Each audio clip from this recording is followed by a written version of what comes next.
اعوذ باللہ من الشیطان الرجیم بسم اللہ الرحمن الرحیم الحمد للہ رب العالمین والصلاة والسلام علی اشرف الانبیاء والمرسلین وآلہ الطیبین الطاہرین اعوذ باللہ من الشیطان الرجیم وما یؤمن اکثرهم باللہ الا وهم مشرکون۔ سورہ یوسف آیت 106۔ ان میں سے اکثر لوگ اللہ پر ایمان لائے بھی ہیں تو ان کے ساتھ شرک بھی کرتے۔ ایمان اور شرک یہاں پر جامع ہے۔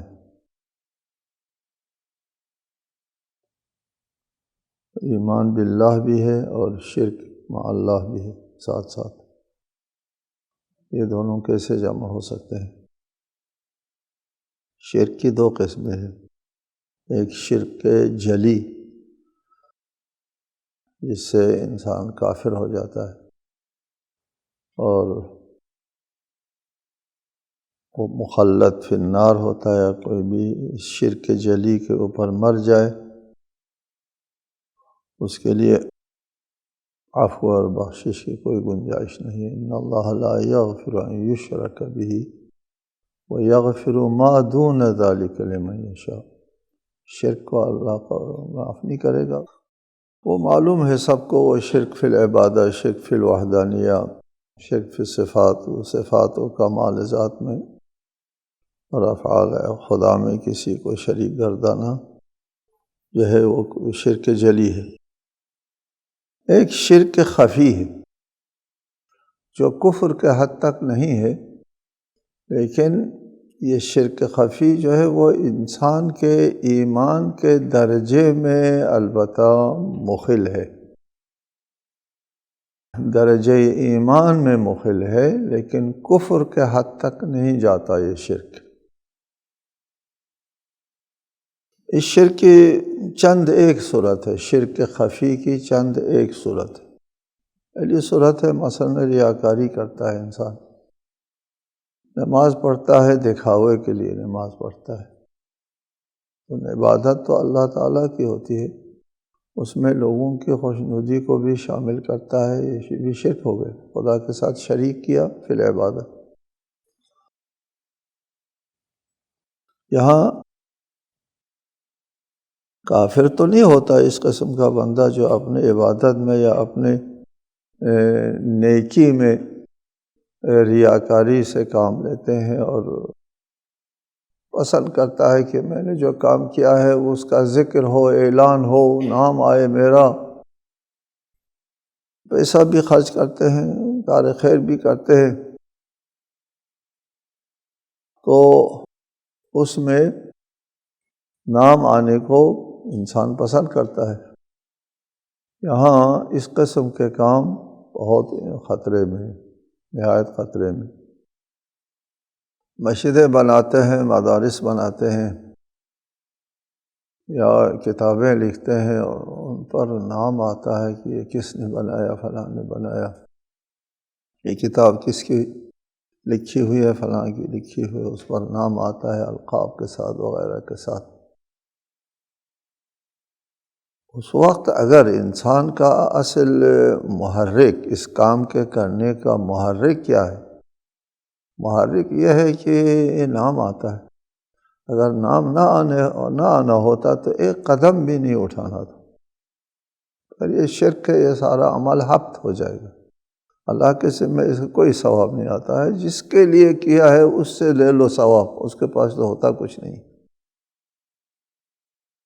یہ شرک خفی ہے۔ دوسری صورت یہ ہے کہ انسان اللہ تعالیٰ پر توکل کرنے کی جگہ لوگوں پر توکل کرتا ہے، بھروسہ کرتا ہے، اور ساری امیدیں وابستہ کرتا ہے کسی شخص یا کسی فرد یا کسی ادارے کے ساتھ توقعات وابستہ کرتا ہے۔ وہ یہ خیال میں رکھتا ہے کہ اگر اس نے نہیں کیا تو میں تو برباد ہو جاؤں گا، یعنی کوئی اس ادارے کے علاوہ یا اس شخص کے علاوہ کوئی اور طاقت اس کے ذہن میں نہیں ہے جو اس کی فریاد رسی کرے، اس نے کیا تو کیا ورنہ میں تباہ ہو جاؤں گا، میں کہاں جاؤں، میں کس سے کہوں۔ یہ اللہ کے مقابلے میں، بلکہ اللہ کو چھوڑ کر، نہ صرف مقابلے میں، وہاں ریاکاری میں یہ تھا تو کچھ اللہ کے لیے، کچھ لوگوں کو دکھاوے کے لیے دونوں کو شریک کیا۔ یہاں تو اس نے شریک بھی نہیں کیا، اللہ کے مقابلے میں کیا۔ یا اگر کبھی اللہ پر بھروسہ بھی کرتا ہے، کبھی غیر اللہ پر بھی بھروسہ کرتا ہے، پھر بھی شرک ہو گیا، شرک فی التوکل۔ اس چیز کے ساتھ امید وابستہ کرنے میں انسان غیر اللہ کے اوپر بھروسہ کرتا ہے۔ خدا کہتا ہے وَمَن يَتَوَکَّلْ عَلَى اللَّهِ فَهُوَ حَسْبُهُ، اگر اللہ پر بھروسہ کرے تو وہی کافی ہے اس کے لیے۔ لیکن اس انسان کے ذہن میں یہ بات جو ہے وہ راسخ نہیں ہے، وہ غیر اللہ کے اوپر زیادہ بھروسہ کرتا ہے۔ دوسری صورت، تیسری صورت عصیان ہے، معصیت۔ معصیت بھی شیطان کی اطاعت ہے، یہ شرک فی الاطاعہ ہو گیا کہ خدا نے کہا، حکم دیا تھا یہ کام کرو، اور شیطان نے کہا نہ کرو، تو خدا کی اطاعت کرنے کی جگہ شیطان کی اطاعت کر دی، پھر یہ گناہ جو ہے وہ شیطان کی اطاعت ہے۔ الم اعہد الیکم یا بنی آدم ان لا تعبدوا الشیطان، لا تعبدوا الشیطان، یہ ہے کہ شیطان کے لیے کوئی سجدہ نہیں کرتا، شیطان کا کہنا مانتا ہے، اس کو عبادت کہا ہے اللہ تعالیٰ نے۔ یہ شرک فی العبادت ہے، اطاعت غیر اللہ کی ہو جاتی ہے۔ اس قسم کے یہ جو شرک ہے ان کو شرک خفی کہتے ہیں۔ اور روایات میں الشرک فیکم، بعض روایت میں لفظ فیکم بھی ہے، الشرک فیکم اخفا، یا بعض روایت میں ہے فیکم کے بغیر، الشرک اخفا من دبیب النمل، شرک تمہارے اندر یا فیکم نہیں، اگر نہیں ہے، شرک جو ہے وہ چیونٹی کی چال سے بھی زیادہ پوشیدہ ہے، محسوس نہیں ہوتا انسان کو کہ میں غیر اللہ کی طرف جا رہا ہوں۔ 100% اللہ تعالیٰ کے اوپر بھروسہ کرنا، الانقطاع الی اللہ، اس کو حنیفا مسلمہ کہتے ہیں۔ حضرت ابراہیم کا یہ مقام تھا انبیاء میں، سب سے بڑا مقام حضرت ابراہیم کو یہاں سے ملا ہے کہ وہ حنیف تھے۔ ابراہیم حنیف تھے۔ حنیف کا کیا مطلب ہوتا ہے کہ وہ منقطع الی اللہ، ہر چیز سے ہاتھ اٹھا کر صرف اور صرف اللہ کے ساتھ جو ہے وہ وابستہ تھے، صرف اور اللہ کے ساتھ۔ حتیٰ کہ جب منجنی کے اوپر باندھ کر کے آتش میں پھینکا جا رہا تھا تو جبرائیل امین آتے ہیں اور پوچھتے ہیں اَلَکَ حاجہ، جواب فرماتے ہیں اما الیک فلا، تجھ سے کوئی حاجت نہیں۔ اس قدر انقطاع جبرائیل جیسے مقتدر فرشتے سے بھی وابستہ نہیں رکھتے، 100% اللہ تعالیٰ کے ساتھ وابستگی۔ یہ اعلیٰ ترین درجے توحید ہے، اور اس سے کمتر جو غیر معصوم لوگ ہم لوگ ہیں، ہم میں کسی نہ کسی صورت میں شرک کی کوئی صورت ہوتی ہے، اور اسی سے ہمارا ایمان کا درجہ نیچے ہوتا ہے، اور ایمان کا درجہ نیچے ہونے کی وجہ سے ہم سے گناہ سرزد ہوتے ہیں۔ اگر ہمارے اندر بھی ایمان اپنے کامل درجے پر ہوتا تو ہم بھی گناہ نہ کرتے، شرک نہ کرتے۔ یعنی افامنوا ان تأتیہم غاشیۃ من عذاب اللہ او تأتیہم الساعۃ بغتۃ وہم لا یشعرون، کیا یہ لوگ اس بات سے بے فکر ہیں کہ اللہ کی طرف سے کوئی عذاب انہیں گھیر لے، یا ناگہاں قیامت کی گھڑی آ جائے اور انہیں خبر تک نہ ہو۔ جی، یہ ان لوگوں سے خطاب ہے جو اللہ تعالیٰ کے اوپر ایمان نہیں لاتے اور اللہ پر شرک کرتے۔ شرک خفی اور شرک جلی دونوں سے ہو سکتا ہے مربوط۔ کیا ان لوگوں کو خیال نہیں آتا کہ اس شرک کی وجہ سے ان کے اوپر اللہ تعالیٰ کی طرف سے ایک عذاب آ جائے یا قیامت کی گھڑی آ جائے اور ان کو شعور تک بھی نہ ہو، اس کا خیال نہیں ہوتا۔ اس کا مفہوم یہ ہوا اگر کسی کو قیامت کی فکر ہوتی یا عذاب الہی کی فکر ہوتی تو وہ اس قسم کے شرک کا ارتکاب نہ کرتے۔ یہ گناہ یا شرک خفی کا جو ارتکاب ہے وہ اس وجہ سے ہے کہ انسان قیامت کو ذہن میں نہیں رکھتا کہ قیامت کے دن حساب دینا ہے، اللہ کی بارگاہ میں حاضری دینا ہے، اللہ کو حساب دینا ہے اور ہر عمل اور ہر جنبش کا جواب دینا۔ اس کا انسان خیال نہیں رکھتا، اور اس کا خیال رکھنے والے فرماتے ہیں وَلَا تُخْزِنِي يَوْمَ يُبْعَثُونَ۔ حضرت ابراہیم خلیل خود جو ایمان باللہ کے اعلیٰ درجے پر فائز ہے اور ابو الانبیاء ہے، وہ فرماتے ہیں کہ مجھے قیامت کے دن رسوا نہ کر۔ امام زین العابدین فرماتے ہیں وَلَا تُخْزِنِي بَيْنَ أَوْلِيَائِكَ، اپنے اولیاء اور دوستوں کے درمیان مجھے رسوا نہ کرو کہ میرا درجہ کم ہو، یہ میرے لیے رسوائی ہے۔ باقی دعاؤں میں ہے وَلَا تَفْضَحْنِي عَلَىٰ رُؤُوسِ الْأَشْهَادِ، سر عام مجھے رسوا نہ کر۔ قیامت کے دن سر عام ہوگا، جو کچھ بھی ہوگا سب کے سامنے آ جائے گا۔ یوم تبلی السرائر، اس دن انسان کے راز فاش ہو جائیں گے۔ دنیا میں تو وہ متقی بنے پھرتے ہیں اور بہت بڑا خدا پرست جو ہے وہ ظاہر کرتا ہے، لیکن اندر کی حالت میں قیامت کے دن فاش ہو جائے گی اور بڑی رسوائی ہوگی۔ افامین، کیا لوگوں کو اس کی فکر نہیں ہے؟ امن میں ہے، بے فکر ہے۔ أَوْ تَأْتِيَهُمُ السَّاعَةُ بَغْتَةً، یہ قیامت جو ہے وہ اچانک آ جائے اور تمہارے سارے راز فاش ہو جائے۔ قُلْ هَٰذِهِ سَبِيلِي أَدْعُو إِلَى اللَّهِ عَلَىٰ بَصِيرَةٍ أَنَا وَمَنِ اتَّبَعَنِي وَسُبْحَانَ اللَّهِ وَمَا أَنَا مِنَ الْمُشْرِكِينَ۔ کہہ دیجئے یہی میرا راستہ ہے، میں اور میرے پیروکار پوری بصیرت کے ساتھ اللہ کی طرف دعوت دیتے ہیں، اور پاکیزہ ہے اللہ اور میں شرک کرنے والوں میں سے نہیں ہوں۔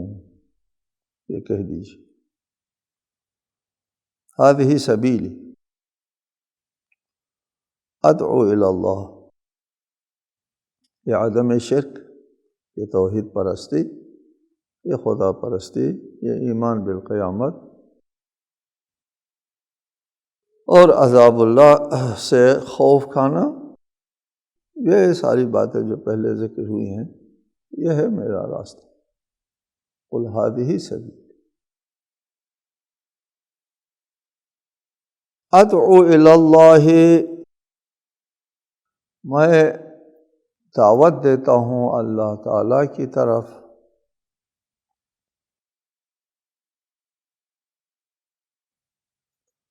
علی بصیرۃ، بصیرت کے ساتھ دعوت دیتا ہوں۔ یہ جو میں دعوت دے رہا ہوں اس میں مجھے کسی قسم کا ابہام نہیں، بات میرے سامنے واضح، علی بصیرۃ انا ومن اتبعنی، یہ دعوت میں خود بھی دیتا ہوں بصیرت کے ساتھ، اور وہ بھی دیتا ہے جو میری پیروی کرتا ہے۔ میں اور میری پیروی کرنے والے یہ دونوں اللہ کی طرف دعوت دینے والے ہیں، علی بصیرۃ، بغیر کسی ابہام کے۔ علی بصیرۃ کا مطلب یہ ہے کہ یہ دعوت الی اللہ، دعوت دینے والے جو ہے وہ اپنی اس دعوت کی حقانیت اور اس کی حقیقت، اس کے مبنی برحق ہونے اور اس کے انجام کے اوپر مکمل ایمان رکھتے ہیں، مکمل علم اور بصیرت رکھتے ہیں۔ پتہ چل رہا ہوتا ہے کہ میں کیا کر رہا ہوں اور اس کا انجام کیا ہے، علی بصیرت، بغیر کسی ابہام۔ ہم لوگ کام کرتے ہیں، کسی مہم پر نکلتے ہیں تو ہم لوگ کہتے ہیں دعا کرو کامیابی ہو جائے، اس لیے ہم ابہام میں ہوتے ہیں، ہو سکتا ہے کامیابی ہو اور ہو سکتا ہے ناکامی ہو، لیکن اللہ تعالیٰ کی طرف دعوت دینے والوں کے لیے ناکامی کا امکان نہیں ہے، ناکامی کی صورت نہیں اصلا۔ اللہ کی طرف دعوت دینے والے جو ہے انبیاء علیہم السلام ہے یا اولیاء علیہم السلام ہے، ان کے نائبین جو اللہ کی طرف دعوت دیتے ہیں، ان کی دعوت کا ایک نتیجہ یقینی ان کو علم میں ہے۔ اور انبیاء اور اولیاء علیہم السلام کے علاوہ ہم لوگ دعوت دیتے ہیں تو ہم کو بھی علی بصیرت ایک ہونے کا امکان موجود ہے۔ وہ کیسے؟ وہ یہ کہ ہمارے لیے بھی ناکامی جو ہے اس کا تصور نہیں ہے، میں بھی آپ بھی اللہ کی طرف دعوت دیتے ہیں، ناکامی نہیں ہوگی۔ جس کو آپ دعوت دے رہے ہیں، جس مشن پر آپ نکلتے ہیں، جس مہم پر آپ نکلتے ہیں، اس مہم میں بظاہر کامیابی حاصل ہوتی ہے تو بھی آپ کامیاب ہیں، ناکامی ہوتی ہے تو بھی آپ کامیاب ہیں۔ اس لیے کامیابی کیا ہے آپ کے سامنے؟ اللہ کی رضامندی ہے، اللہ کے حکم کی تعمیل ہے۔ اللہ کے حکم کی تعمیل تو ہو گئی، خواہ یہ نتیجہ تک پہنچے یا نہ پہنچے۔ نتیجہ تک پہنچنا جو ہے نہ رسول کا کام ہے، نہ میرا کام، نہ آپ کا کام۔ کام کرنا، عمل کرنا جو ہے وہ یہ آپ کے لیے وہ ہے، اس کو آپ نے انجام دے دیا، ناکامی نہیں ہے۔ نتیجہ تک پہنچ جاتا ہے انسان تو خدا راضی ہے، نتیجہ تک کسی وجہ سے نہیں پہنچتا تو بھی آپ کا یہ عمل قبول ہے۔ علی بصیرت، اگر انسان علی بصیرت کام کرے تو اس شخص کے لیے دعوت الی اللہ میں ناکامی کا تصور نہیں ہے، غیر انبیاء کے لیے بھی۔ انبیاء کے لیے ناکامی کا تصور نہیں ہے، انبیاء کی بصیرت اور ہے۔ انبیاء کی بصیرت اور ائمہ علیہم السلام کی بصیرت یہ ہے کہ ان کو ہر قدم کا علم ہوتا ہے، انجام کا بھی علم ہوتا ہے۔ جی، جیسا کہ حضرت علی علیہ السلام نے فرمایا تھا اپنے واقعات میں، وَلَقَدْ نُبِّئْتُ بِهَذَا الْمَقَامِ، مجھے اس جگہ کے بارے میں خبر دے دی گئی، ہر قدم کے بارے میں علم ہوتا تھا۔ علی بصیرت انا ومن اتبعنی، قل کہہ دیجئے کہ میں اور میری پیروی کرنے والے جو ہے وہ ادعو الی اللہ، اللہ کی طرف ہم دعوت دیتے ہیں۔ یہاں پر ایک مسئلہ ہے انا ومن اتبعنی میں، یہ رسالت مآب رسول ہے اللہ تعالیٰ کی طرف سے۔ اللہ کی طرف سے جو حکم نازل ہوتا ہے وہ رسالت مآب پر نازل ہوتا ہے، وحی رسالت مآب پر نازل ہوتی ہے صرف۔ اس وحی کے نازل ہونے کے بعد اس کا بیان کرنا، آگے بیان کرنا رسالت مآب کے اوپر واجب عینی ہے۔ اس جگہ اور کوئی یہ کام نہیں کر سکتا، اور کسی پر وحی نازل ہوئے نہیں اور کسی کو علم ہے، صرف رسالت مآب پر وحی نازل ہوئی ہے، لہٰذا رسالت مآب ہی کے اوپر واجب ہے کہ اس کو پہنچا دے، تبلیغ کرے، لوگوں کے لیے بیان کرے۔ کوئی ایسی جگہ آ جاتی ہے جہاں تبلیغ پہلے مرحلے میں یعنی رسالت مآب تک وہ ہے، محدود ہے، رسالت مآب ہی نے بیان کرنا تھا، اور رسالت مآب کسی وجہ سے بیان نہیں کر سکتے، اس وقت من اتبعنی کی نوبت آتی ہے۔ وہ من اتبعنی جو ہے وہ رسالت مآب کی جگہ تبلیغ کرے گا پہلے مرحلے میں۔ جب رسالت مآب بیان فرما دیں گے پھر اس کے بعد باقی لوگوں پر واجب ہے۔ فَلْيَبْلُغِ الشَّاهِدُ الْغَائِبَ، جو وہاں حاضر تھے رسالت مآب کے خطبے میں، وہ لوگ ان لوگوں کو بتا دیں جو وہاں حاضر نہیں تھے۔ دوسرے مرحلے میں رسالت مآب سے بیان ہونے کے بعد دوسرے مرحلے میں تو سب کے اوپر فرض عائد ہوتا ہے کہ وہ تبلیغ کرے، دعوت دے۔ پہلے مرحلے میں صرف رسالت مآب کے اوپر ذمہ داری عائد ہوتی ہے، اور اگر پہلے مرحلے میں ہے تبلیغ رسالت اور رسالت مآب خود اس کی تبلیغ نہیں کر پاتے کسی وجہ سے، اس وقت اسلامی تبلیغی شخصیات میں سے جو دوسرے نمبر کی شخصیت ہے رسالت مآب کے بعد، اس کی نوبت آتی ہے۔ اس کے لیے ایک واقعہ پیش آیا تھا رسالت مآب کی زندگی میں کہ جہاں پر رسالت مآب کے لیے خود تبلیغ کرنا ممکن نہیں تھا، وہ اعلان براءت از مشرکین ان کا حکم آیا، یوم حج اکبر اعلان کرنا تھا نا، مدینے میں اعلان کرنا تھا۔ یوم حج اکبر رسالت مآب کو خود جا کر کے وہاں اعلان کرنا ممکن نہ تھا، ٹھیک ہے۔ اس وقت یہ آیت اعلان براءت از مشرکین جو ہے وہ رسالت مآب نے بھیجا حضرت ابوبکر کے ہاتھ کہ جاؤ اس کو اعلان کرو، تو آدھے راستے سے ان کو واپس بلا لیا گیا اور پھر حضرت علی کے ہاتھ میں دے دیا۔ حضرت ابوبکر نے پوچھا کہ میرے خلاف کوئی آیت نازل ہوئی ہے؟ فرمایا نہیں، ہمارے خلاف کوئی آیت نازل نہیں ہوئی، بلکہ حکم یہ آیا ہے لا یبلغہ الا انت او رجل منک، یا خود آپ نے اس کو پہنچانا ہے یا اس شخص نے یہ حکم پہنچانا ہے جو منکا کے منزل پر فائز ہے، یعنی آپ کے بعد دوسرے درجے کے اوپر فائز ہے۔ ومن اتبعنی، اسی وجہ سے یہاں پر روایات بھی ہے، حاکم حسقانی نے شواہد التنزیل میں اور شہاب الدین شافعی نے توضیح الدلائل میں اور دیگر مصادر میں ذکر کیا ہے ومن اتبعنی سے مراد علی ابن ابی طالب علیہ الصلاۃ والسلام کی ذات۔